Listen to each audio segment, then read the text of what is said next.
मी ज्योती. स्वादिष्ट kitchen diary ह्या आपल्या यूट्यूब चॅनलवर मी तुमचे मनापासून स्वागत करीत आहे. आजची आपली रेसिपी आहे भरलेली मिरची आणि मिरची पकोडा. म्हणजे अशी मिरचीचे मी तुम्हाला दोन प्रकार दाखवणार आहे. चलिया साहित्य दाखवते. पहिलं साहित्य आहे भावनगिरी मिरच्या. दाण्याचं कूट लागेल, नंतर ओलं नारळ, बेसन, तेल, हिंग आणि हा तांदळाचं पीठ आहे. म्हणजे मिरची तळण्यासाठी आपल्याला लागणार आहे. बेसनमध्ये कोथिंबीर, लाल मसाला, मीठ, हळद, धणाजिरा पावडर आणि गरम मसाला एवढा साहित्य लागेल. तर मग आता आपण रेसिपीला सुरुवात करूया. चला, ते मिरच्या आपण मध्ये चिरून घ्यायचे आहे मिरचीचं भरीत करण्यासाठी. ह्या मिरच्या मी धुवून घेतल्या आणि आता स्वच्छ कपड्याने पुसून घ्यायच्या. त्याच्यावर पाणी नाही राहिलं पाहिजे, कारण आपण आता तेलात सोडणार ना, मध्ये तेल अंगावर उडू शकतो पाणी राहिलं तर. म्हणून त्या पूर्ण कोरड्या करून घ्यायच्या. स्वच्छ कपड्याने पुसून संपूर्ण पुसून घ्यायच्या व्यवस्थित.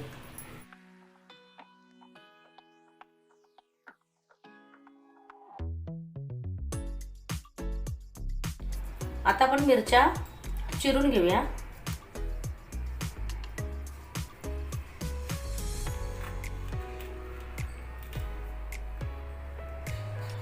या मिरच्या चिरल्या की नाही की ज्या आतले बिया आहेत ना, अलगद काढायच्या, नाहीतर ते फाटू शकतं.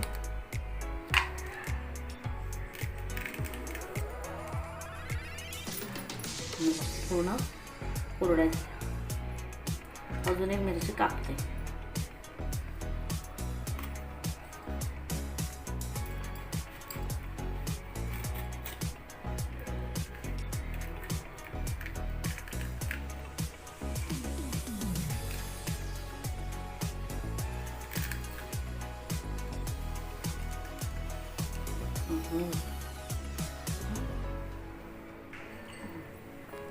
आता मी सर्व मिरच्या कापून घेते आणि नंतर तुम्हाला मसाला करताना दाखवते. आता आपल्या मिरच्या सर्व कापून झाले. आपण आता सारणाची तयारी करूया. आता आपण सारणाची तयारी करूया. खोबरं घेते मी. हे ओलं खोबरं आहे.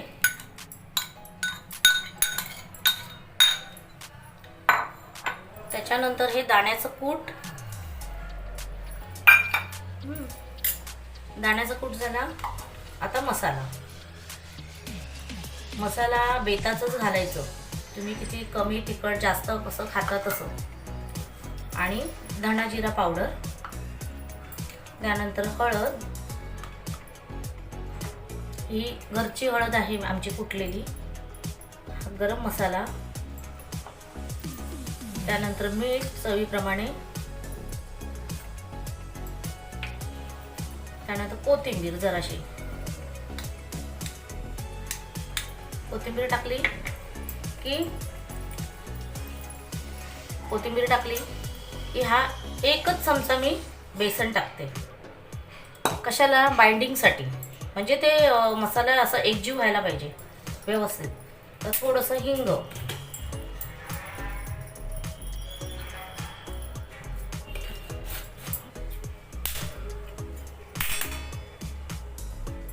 आता हे आपण व्यवस्थित मिक्स करूया. पण हे चमच्याने व्यवस्थित मिक्स होणार नाही, तर आपण काय करायचं, हातानेच मिक्स करायचं. हाताने ना व्यवस्थित एकजीव होतो.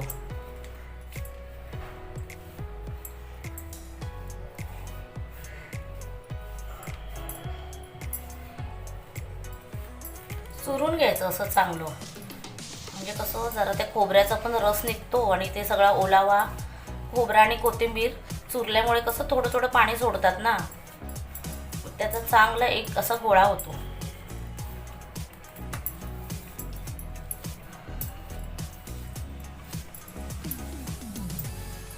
आणि ज्या नवशिकाऊ मुली आहेत त्यांनी काय करायचं, मिठाचा अंदाज नाही आला तर थोडी टेस्ट करायची.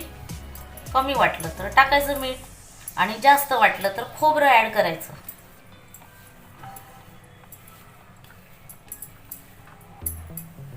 झालं. आता आपलं सारण आतलं तयार झालं. आता मी मिरचीमध्ये भरते. आणि बेसन ना कमी घालायचं सारणामध्ये, नाहीतर सगळं बेसनच लागेल. बेसन का घालायचं? बाइंडिंगसाठी. आणि आमचा हा घरचं बेसन आहे. मी चण्याची डाळ भाजूनच बेसन बनवते. तसंच तुम्ही पण भाजलेलंच बेसन टाका, कच्चं बेसन टाकू नका, नाहीतर मग ते पोटाला लागतं असं. आणि एकच चमचा टाकायचा.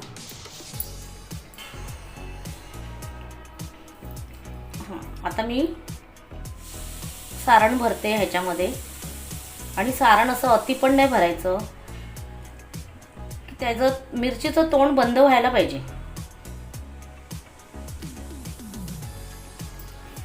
असं. नाहीतर मग ते कसं ते फाकतात मग. असं पूर्ण तोंड बंद होईपर्यंत. आणि मग उरलेलं भरायचं एक्स्ट्रा. जर वाटलं आता मी हे सारण उरले आपलं, मग एक्स्ट्रा कशात भरून टाकायचं कमी असेल त्याच्यामध्ये. पण आधी शक्यतो कमीच भरायचं.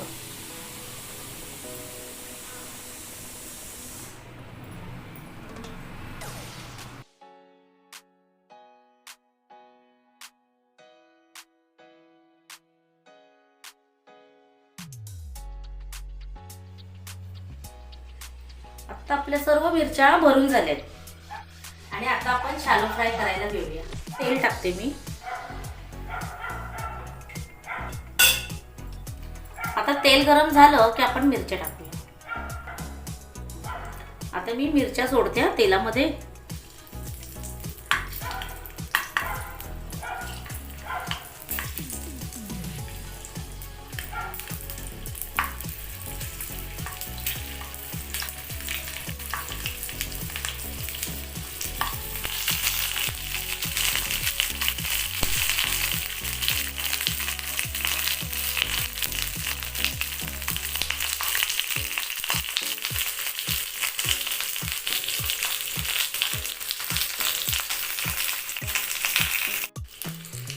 आता मी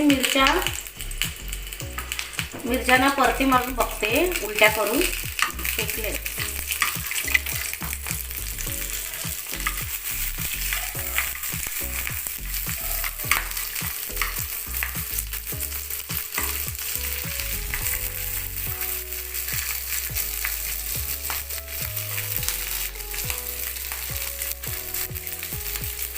आणि शक्यतो मिरच्या ना सरळ घ्यायच्या, वाकड्या तिकड्या नाही घ्यायच्या. मग या थोड्या अशा होतात. आता ह्या दुसऱ्या बाजूने आता शेकवून घेऊया, मग काढूया. आपल्या आता मिरच्या ह्या तयार आहेत. दोन्ही बाजूने शेकवून झाल्यात व्यवस्थित. पण एक गोष्ट सांगते मी तुम्हाला, की ह्या मिरच्या तेलात सोडताना काळजीपूर्वक सोडा. कारण आपण किती पुसून घेतल्या, सुकवल्या, तरी त्या तेलामध्ये सोडल्यावर तडतड आवाज येतो. मग त्यावेळेला तुम्ही त्याच्यावर झाकण ठेवा 5 मिनिटं. आणि ह्या मिरच्यांना तेल जास्त लागत नाही. एकदा सुरुवातीला थोडंसं टाकायचं आणि नंतर मग परतताना पण त्याच तेलामध्ये परतायचं. एक्स्ट्रा तेल वापरायचं नाही. तर आपल्या मिरच्या तयार आहेत. दोन्ही बाजूने व्यवस्थित शेकल्या. दाखवते मी.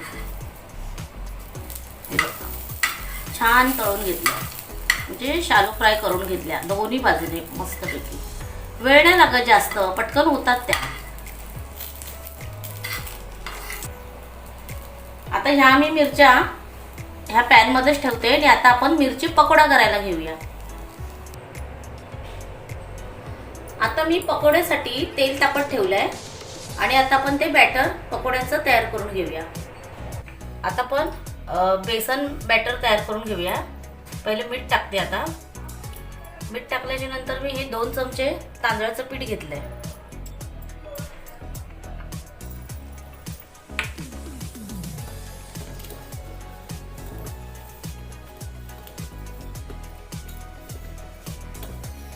हे मस्त असं एकजीव करून घ्यायचं.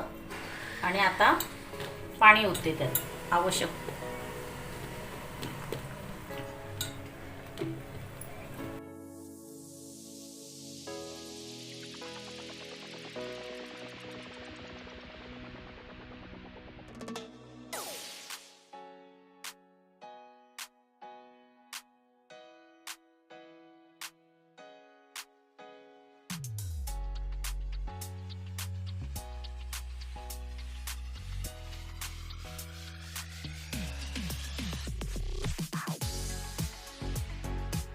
जर तुम्हाला नाही समजलं ना, तर आपण काय करायचं, असं बोटाला लावून बघायचं असं बोटाला लावून बघायचं.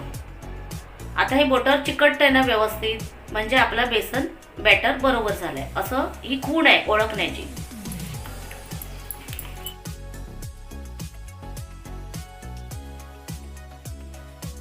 आता हे मिरचीला असं लावून घ्यायचं, बेसन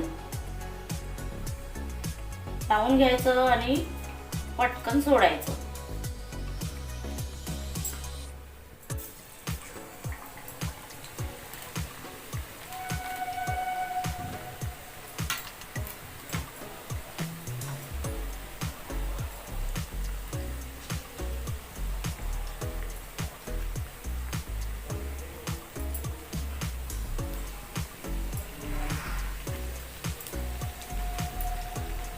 थोडंसं असं पडलं तर थोडंसं लावायचं.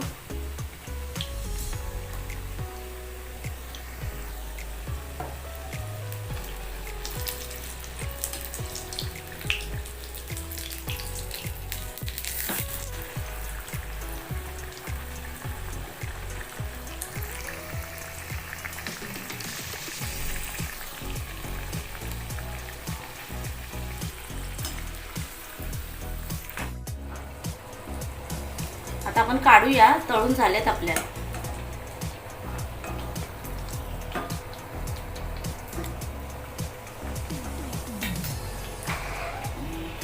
हे पण झाले तळून, काढूयात आपण. अशाच आता मी बाकीच्या आहेत त्या तळून घेते.